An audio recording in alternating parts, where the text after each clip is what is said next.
Hey guys, welcome to Wrestling Days and welcome to this Bray Wyatt Firefly Fun House theory video. It's been a while since we've done one of these, but then it's been a while since we've had one to look at, and this did not disappoint. Absolutely fantastic. If you haven't seen my reaction video, my initial thoughts, that video is on the channel now, so you can see exactly what I thought, how I reacted as soon as I saw this. As I said, that video is on the channel now. I will put a link at the end to that, but I have watched it several times now. There's a few things that I missed the first time round, so I've watched it several times. There's definitely things here for us to get our teeth into. There's things here for us to just enjoy. So we've got a lot to go through. First thing that's worth saying is this wasn't the full Fun House. I thought it was going to be. We hadn't seen Bray for a couple of weeks, so I thought he might have gone back and actually filmed this in the proper big set. This seemed to be like the backstage set that they have, much smaller, no windows or doors or TV sets or anything like that. But it didn't suffer. It really didn't suffer. I think this is going to be absolutely fine moving forward. I hope we do go back to the full set eventually, even if just for a few one-off episodes. But honestly, it wasn't an issue. It felt absolutely fine. So we start with Bray apologising to Finn Balor, said that what The Fiend had done was super duper rude.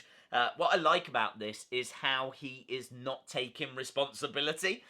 Bray Wyatt is distancing himself from The Fiend. You know, it's quite interesting because he says he's learnt how to control his darkness. He's learnt how to control The Fiend. But yet here, he's kind of distancing himself, saying, well, what The Fiend did was super duper rude. There was a little wink in there, though, so I'm not sure how much he's distancing himself. I kind of feel like he is still partially responsible, if you will. But it was a fun little opener. And then, of course, we went to the Vince segment. This just blew my mind. It blew up the internet as well. So the Vince puppet appeared and said, how dare you request a match against Braun Strowman or Seth Rollins? Do you not know how important they are? And it was absolutely brilliant because obviously this was a bit of leaked information that got out that was going to be the match for Hell in a Cell.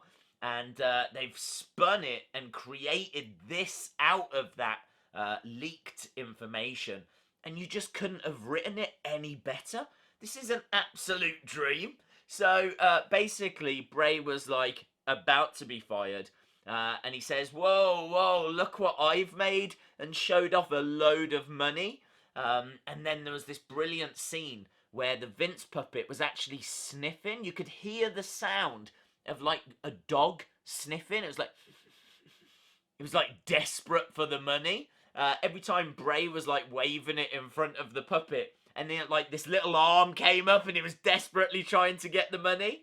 And as he was feeding the dollar bills into Vince's mouth, don't ask, there was like pig noises. So not only have they portrayed Vince as evil, they've also like added these sound effects that make him seem just like a animal, like a sniffing dog and a grunting pig. And I have no idea how this is getting signed off. Like, literally no idea. I can only imagine Vince McMahon has got like a stack of paperwork. He hasn't even got to the authorization papers of this yet. By the time he gets to it, it will have already aired. Things will have moved on. You know, so that's the only thing I can think. But it's absolutely brilliant. So once we got past that Vince segment, then we moved on to the Seth and Braun storyline. And Bray Wyatt was saying that Seth and Braun don't make a good team. They are selfish and greedy. And this is where things got interesting. In another life, they took something very dear away from me. And obviously now people are speculating, what is that? What did they take away? I can tell you I've spent a number of hours going back, looking back at things like Royal Rumbles. Had they eliminated Bray? They haven't. Was it Money in the Banks? Obviously Seth and Braun both won Money in the Bank. You know, was Bray Wyatt in those matches? He wasn't. Was it that they attacked him or something along those lines? Can't find any examples of that either. Did they beat him for championships? No. So it's really hard to pinpoint exactly what he's talking about. Now, unless he's going to create a whole story about something that we don't know yet, which is possible, then I'm going to say he's referring to the top spot. I'm going to say that he is referring to basically being the man. Bray Wyatt had a WWE Championship run of about 40 days. I think that was his only singles title, and that was it. That was all he had. He never really reached that top level. He was like a top guy in our eyes of the fans, but he never quite got there with WWE. He's not a multiple-time world champion. You know, he wasn't main eventing pay-per-view after pay-per-view after pay-per-view. Seth Rollins has definitely achieved that, and Braun Strowman has probably had a brighter spotlight on him than what Bray Wyatt had. So, for me, I think he could be referring to the fact of, you know, in a previous life, before he was what he is now with The Fiend and the Fun House, going back to that whole Eater of Worlds, you know, he always wanted to be the man. He wanted to reach the top. He wanted that power. And people like Seth, people like Braun, prevented him from having that. So I think it's going to be something along those lines. I can tell you that he took Braun leaving the Wyatt family very hard. If you go back to like Survivor Series around 2016, Bray actually is in the ring with Braun and actually says, you know, you abandoned your brothers, you abandoned me. Like, this is a face-to-face. This is when it's like Team Raw versus Team SmackDown Live. And that is actually something that Bray said in the ring, face-to-face with Braun. So that could always come into play. In regards to Seth, there's a bit of a history, what the Wyatt family and the Shield. But other than that, I can tell you that there was a little feud kind of around 2017. Only a few matches. Didn't really prevent Bray from anything. You could argue maybe a title opportunity. The winner of a 5-pack challenge at Extreme Rules was going to go on to face Brock Lesnar for the Universal Championship. It was kind of like Seth and Roman that denied Bray from winning that match. And it was actually Samoa Joe that won it in the end. And as a result, we got Brock Lesnar versus Samoa Joe at Great Balls of Fire. That could have been Brock Lesnar versus Bray Wyatt had it not have been for Roman Reigns and Seth Rollins. So maybe that comes into play as well. I really feel like this has got something to do with title opportunities and about being the top guy, being in that top spot. That's how I read into it anyway. Other examples at the moment, I just can't find. So we'll have to see what the internet throws up and if there are any theories. I mean, let me know your thoughts down in the comments below if you're aware of anything. Because obviously we can always do an updated theory video.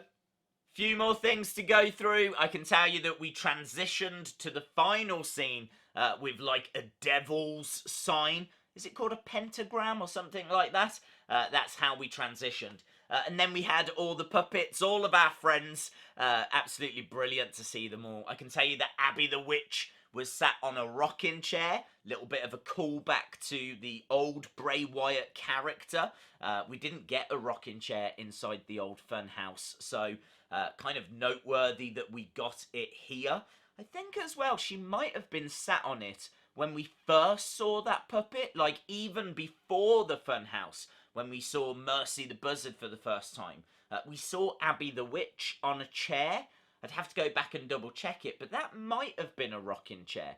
But yes, it was a rocking chair that was in this. And of course, everyone saw Ramblin' Rabbit pop up with a little help sign, Bray Wyatt pushing him back down. And what's quite interesting is Bray said here that his friends help him cope with the pain.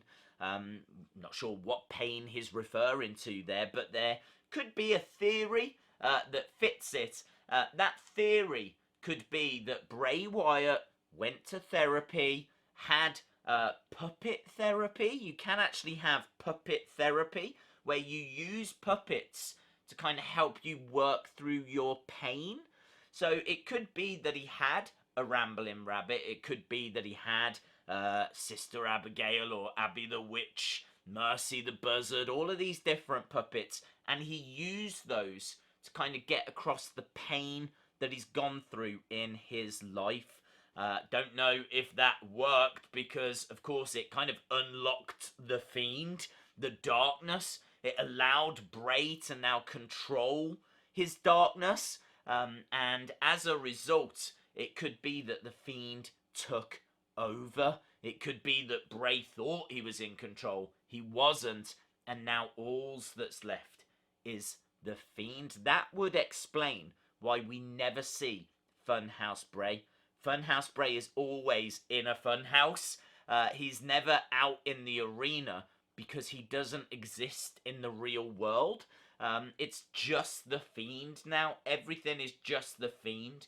And it could be that all we see is inside the mind of the Fiend. The puppets and Funhouse Bray could be trapped within the mind of the Fiend. That could be the pain that Funhouse Bray is going through. It could also explain why Ramblin' Rabbit wants help. The puppets that were backstage, those could be the initial puppets. Those could be the actual physical puppets that Bray Wyatt was using during his therapy. They don't have any life in them. They need puppeteers to work. What we were seeing backstage at Raw and backstage at SmackDown, that could have been the Fiend showing the puppets, but actually the puppets have no life, whereas the ones we see inside his mind, they're animated, they are alive, they have their own thoughts and feelings because they exist within the Fiend's mind. Now that is a real out there theory. If you got lost at any point during that, I totally understand. I'm not saying that's what it is. I'm just saying that would explain everything. So look, that for me is kind of where my head's at right now with all of this. But it's a very difficult thing to explain because Bray Wyatt has said that Wyndham is the key in the past. He's also spoken about different timelines at play, and yeah, I mean, it's a real rabbit hole if you really want to go down it. But for me, I feel like that's a theory that just works for me right now. That's helping me make sense of things at the moment, so that's kind of where I am. Final thing that Bray Wyatt said was, of course, see you in hell, let me in. So the whole see you in hell thing, I think is obviously a reference to Hell in a Cell. Seems very clear that's where we're going. Seems to me like those rumours have now been confirmed. Clearly there's conversation happening here. They're not going to talk about Seth and Braun and Hell if we're not going to have a match with either Seth or Braun at Hell in a Cell.